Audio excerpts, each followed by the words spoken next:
Assalamualaikum warahmatullahi wabarakatuh. Perkenalkan, saya Dea Ananda dengan NPM F1A025031.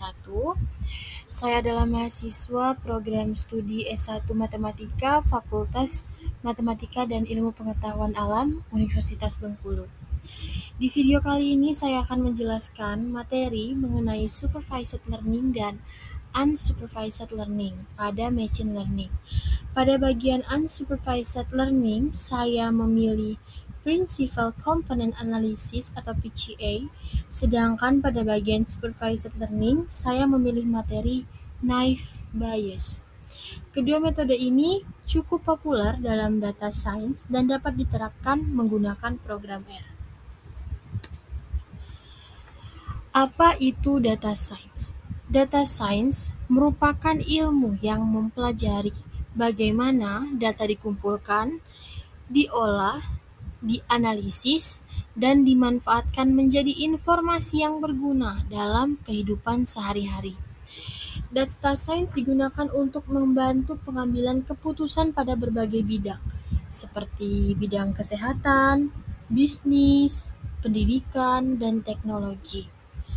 Dengan adanya data science, suatu data yang awalnya hanya berupa angka dapat diubah menjadi informasi yang bermanfaat. Machine learning. Di dalam data science, terdapat cabang ilmu yang disebut machine learning. Adalah metode yang membuat komputer mampu belajar dari data secara otomatis tanpa harus diprogram secara detail. Machine learning membantu komputer menemukan pola pada data sehingga dapat digunakan untuk melakukan prediksi maupun analisis. Jenis machine learning itu ada 3, yaitu supervised learning, belajar dari data berlabel, unsupervised learning, menemukan pola tanpa label, dan yang ketiga reinforcement learning, belajar melalui reward dan punishment.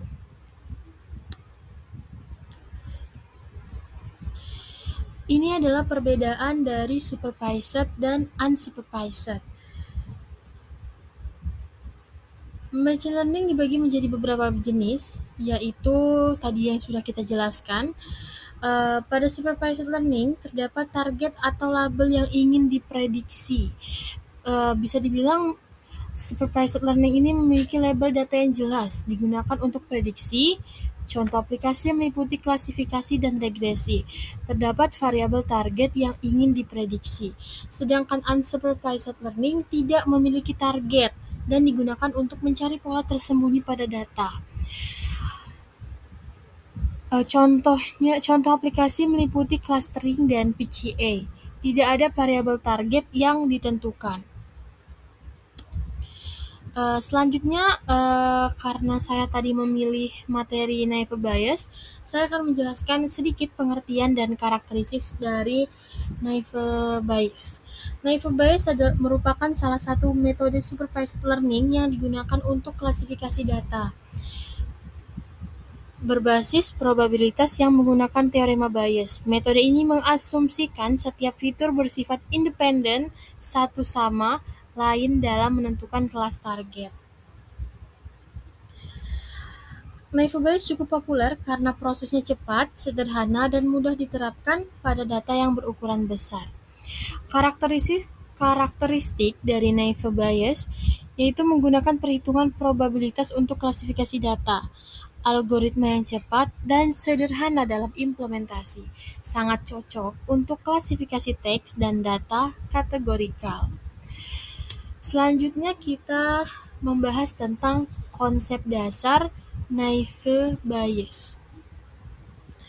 Konsep utama Naive Bayes adalah menghitung probabilitas suatu data masuk ke dalam kategori tertentu. Metode ini menggunakan data sebelumnya atau data training untuk menentukan kemungkinan terbesar dari suatu kelas. Hasil prediksi diambil dari probabilitas yang paling tinggi. Menggunakan data training, Naive Bayes mempelajari pola dari data yang sudah ada label kelasnya. Model dilatih menggunakan data training untuk menghitung probabilitas setiap fitur terhadap kelas target. Di mana konsep dasar Naive Bayes ini menerapkan teorema Bayes menggunakan probabilitas kondisional untuk klasifikasi. Teorema Bayes menghitung peluang suatu data masuk ke kelas tertentu berdasarkan fitur-fitur yang dimiliki. Ini adalah rumus dari Naive Bayes. Pada slide ini ditampilkan rumus dasar, yaitu teorema Bayes. Rumus ini digunakan untuk menghitung probabilitas suatu kejadian berdasarkan informasi yang telah diketahui sebelumnya. Dalam machine learning, rumus ini membantu menentukan kategori data yang paling mungkin, di mana rumusnya adalah P, Cx sama dengan Pxc dikali Pc per Px. Rumus ini digunakan untuk menghitung probabilitas suatu kelas C berdasarkan fitur X yang diamati. Dengan keterangan PCX sama adalah probabilitas kelas C jika diketahui X dan PX adalah probabilitas X jika kelas C diketahui, dan PC adalah probabilitas kelas C dan PX adalah probabilitas fitur X. Ini adalah kelebihan dan kekurangan dari Naive Bayes. Naive Bayes memiliki beberapa kelebihan, seperti proses perhitungan yang cepat, sederhana, dan mudah digunakan. Selain itu, metode ini juga cukup baik digunakan pada klasifikasi teks. Mudah dipahami dan diimplementasikan. Visualisasi hasil yang sederhana, tidak memerlukan banyak pre-processing data, cepat dalam proses training dan prediksi. Namun, Naive Bayes ini memiliki kelemahan, yaitu mengasumsikan bahwa setiap variabel bersifat independen atau tidak saling berhubungan. Mudah mengalami overfitting pada data kecil, sensitif terhadap perubahan data training, akurasi kadang kurang stabil, dan asumsi independensi fitur jarang terpenuhi. Ini adalah contoh penerapan Naive Bayes. Dalam kehidupan sehari-hari, Naive Bayes banyak digunakan pada klasifikasi spam email, analisis sentimen media sosial, serta klasifikasi dokumen. Contohnya pada email, sistem akan memprediksi apakah suatu email termasuk spam atau bukan berdasarkan kata-kata tertentu. Bisa juga diterapkan pada prediksi kelulusan mahasiswa, memprediksi apakah mahasiswa akan lulus atau tidak berdasarkan data nilai, kehadiran, dan aktivitas akademik, di mana ini akan membantu institusi mengidentifikasi mahasiswa yang membutuhkan bimbingan. Bisa juga digunakan untuk mendiagnosa penyakit dan klasifikasi spam. Diagnosa penyakit berdasarkan gejala pasien untuk membantu tenaga medis. Di next slide kita akan melihat contoh atau implementasi Naive Bayes di program R. Pada contoh program ini, kita menggunakan data iris yang merupakan dataset bawaan dari R.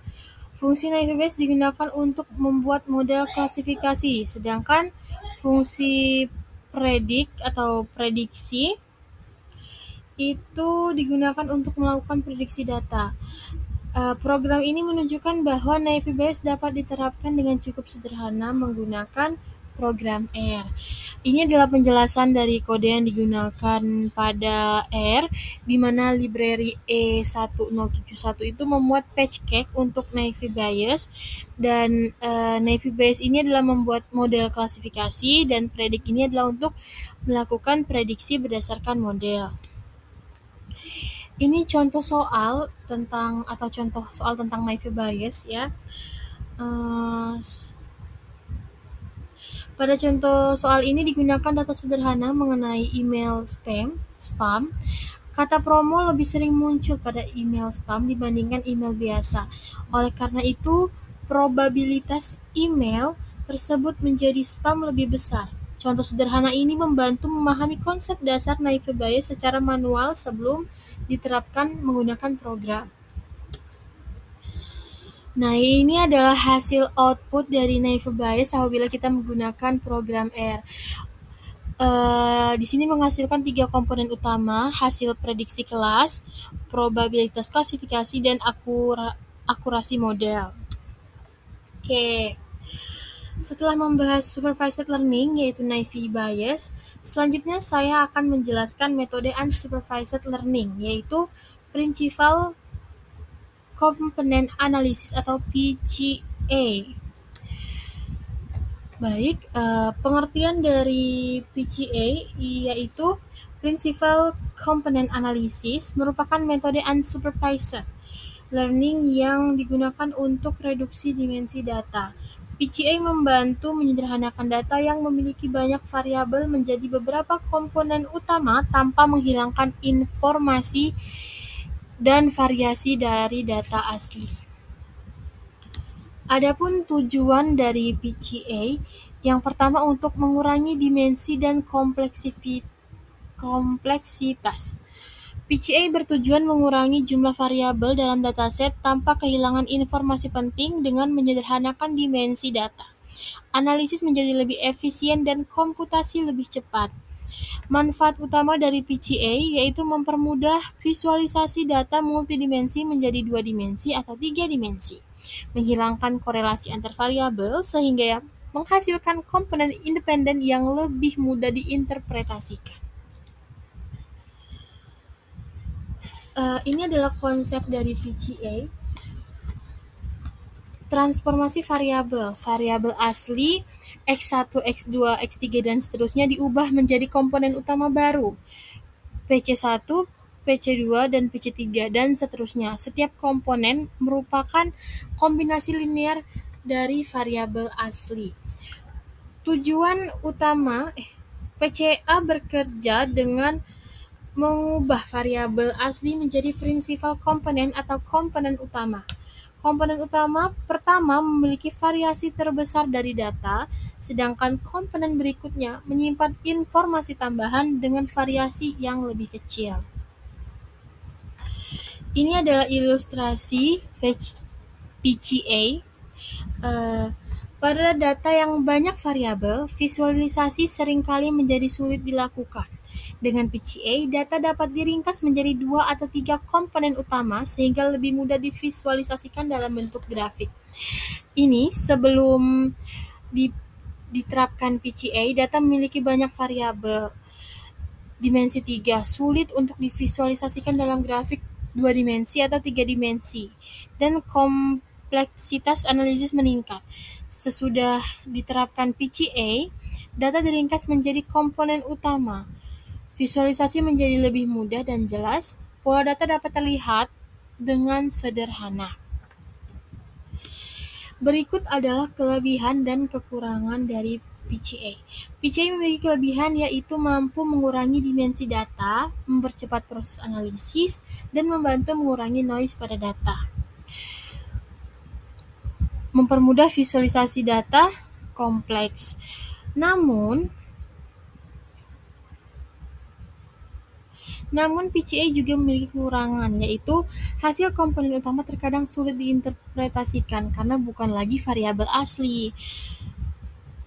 Hasil sulit diinterpretasikan karena komponen abstrak. Informasi asli bisa berkurang saat reduksi, sensitif terhadap skala data yang berbeda, dan memerlukan standarisasi data sebelum analisis.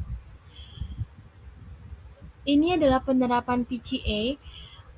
PCA banyak digunakan pada pengolahan citra, face recognition, analisis genom, dan visualisasi data berdimensi besar.